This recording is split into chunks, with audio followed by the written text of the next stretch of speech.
Les nouilles en soupe ou sautées? Sauté. Soupe. Sauté. Les films chinois ou français? Français. Chinois. Française. Qui fait la cuisine à la maison? Moi. Moi. Moi. Vous êtes une personne pressée ou lente? Lente. Pressé. Super lente. Qui a le dernier mot à la maison? Moi. Je m'appelle Mathieu, j'ai 45 ans, bientôt 46. Je suis en Chine maintenant depuis plus de 15 ans. Et je suis marié aussi à une chinoise du Rebelle, Lily. Et nous avons une fille de 10 ans qui s'appelle Nina. J'ai d'abord commencé à apprendre le chinois en France. J'ai fait un master à l'université Bordeaux 3. Donc très vite, le chinois et la Chine m'ont beaucoup plu. Et après une année passée en Chine dans un programme d'échange scolaire entre mon université et l'université normale du Zhejiang, Zhejiang Shefan Tasui, j'ai décidé de franchir le pas et de m'installer ensuite en Chine. Depuis tout petit, j'ai une maman qui a toujours été passionnée de philosophie chinoise, de littérature chinoise. Très jeune, elle a commencé à me parler de Lao Tzu, de Zhuangzi, de Mencius, de plein de philosophes chinois. Donc j'ai commencé un peu à baigner dans cette atmosphère asiatique chinoise. Je me souviens quand parfois je devais aller à l'école et qu'elle commençait à me parler de Lao Tzu au petit déjeuner. Je sais plus, 10 ans, 11 ans, je comprenais pas tout, mais il y avait quelque chose d'intéressant. Elle insistait beaucoup sur le non-agir, sur le yin, le yang, sur la volonté de toujours essayer de trouver le juste milieu, justement. Et oui, si je devais résumer un peu, c'est grâce à ma maman qui m'a vraiment ouvert l'esprit sur ce magnifique pays. Et ensuite, j'ai aussi commencé à regarder des films de kung-fu chinois. J'aimais beaucoup Jet Li, donc toute la série des moines de Shaolin. Donc j'avais un peu cette image un peu surfaite de tous les Chinois font du kung-fu. Ils sont tous super forts. Et après, bien sûr, j'ai visité Shaolin. On est parti avec mes parents, justement. On a passé une semaine, donc on a visité le monastère de Shaolin ensemble, etc. Donc c'était sympa de voir ce qui m'avait un peu poussé à venir en Chine, de le voir en vrai, avec les enfants qui, effectivement, font du kung-fu. Alors que maintenant, c'est un peu plus un spectacle, puisqu'il y avait même, on pouvait assister à des spectacles de kung-fu, etc. Professeur Shuso, c'est très bien optimistique, amusant. Il essaye de rendre les cours intéressants en nous donnant des vidéos et des activités qu'on fait en classe. Et on a des discussions et des présentations aussi. Ma première expérience de prof de français a commencé dans l'université normale du Rebelle, dans la ville de Zhejiang, juste après l'année que j'ai passée comme étudiant dans le Zhejiang. C'est vrai qu'à ce moment-là, j'avais jamais vraiment enseigné le français.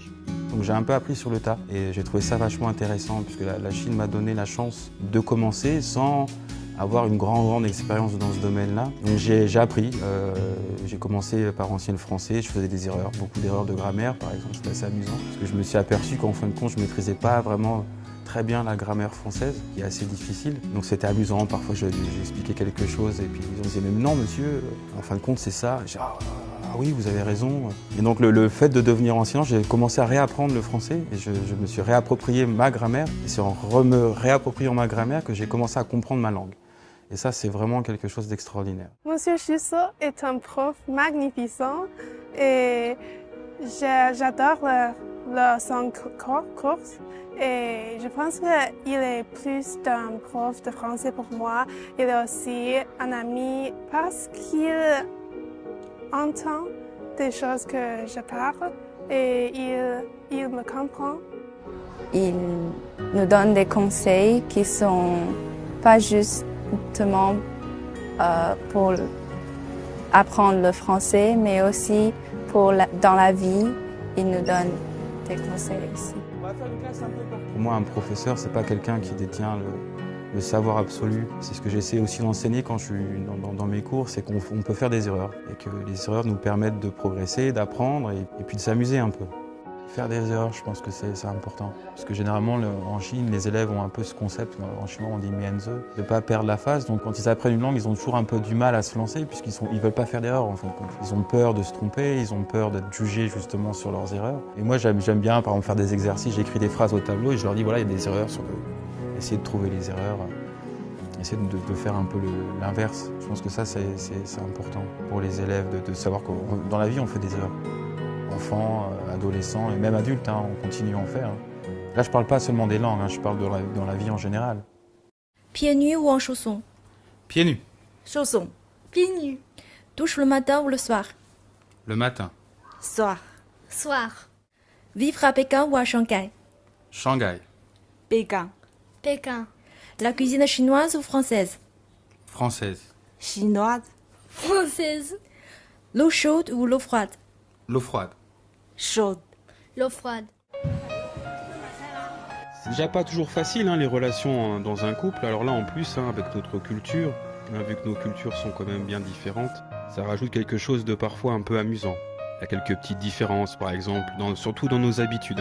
Par exemple moi j'ai plutôt prendre une douche le matin, elle prend une douche le soir, on doit se changer quand on rentre à la maison en Chine, alors qu'on ne peut pas porter les habits de l'extérieur. Pareil pour le dîner, souvent on en a marre de manger des pâtes et puis du pain. Donc, avec Nina, c'est ce qu'on préfère. Elle serait aussi beaucoup les devoirs de Nina. C'est important en Chine d'avoir de bonnes notes et de bien réussir à l'école.